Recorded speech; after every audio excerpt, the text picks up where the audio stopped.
Greetings, my name is Jeffrey Atis. Today, I'm going to demonstrate to you how to sharpen a knife. But first, I want to name all the tools that we need. First, the knife, the honing stone, the honing steel, and a moist towel.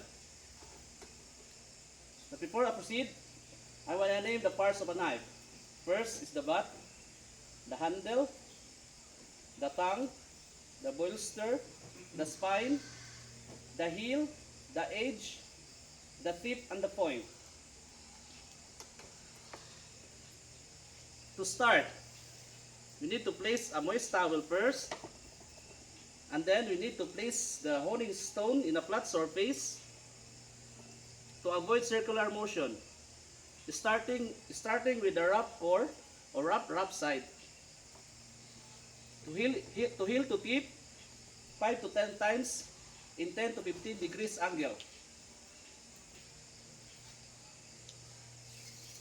1, 2, 3,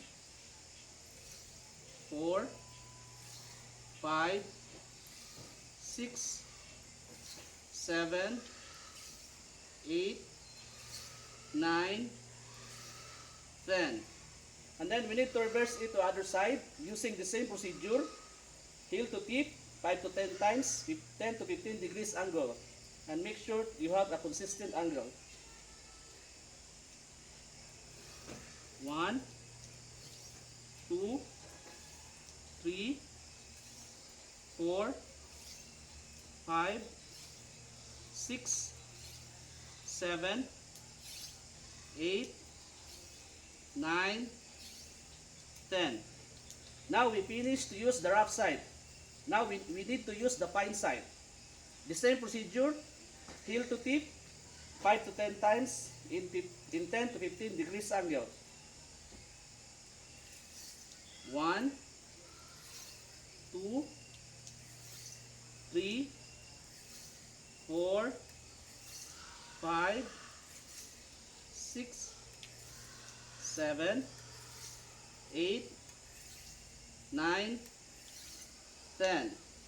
We need to reverse it to the other side using the same procedure. Heel to tip, 5 to 10 times, 10 to 15 degrees angles. And make sure to use a little bit of pressure.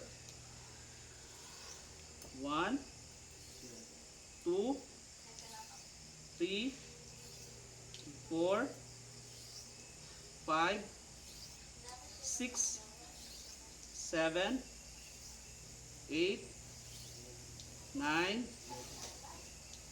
10. Now we finish honing using honing stone. To maintain the sharpness of the knife, we need to use a honing steel, approximately 45 degrees angle, 5 to 10 times using inside stroke. 1, 2, 3, 4, 5, 6, 7, 8, 9, 10. Now, to check the sharpness of the knife, we need to use a piece of paper and we need to cut it. That's all. Thank you.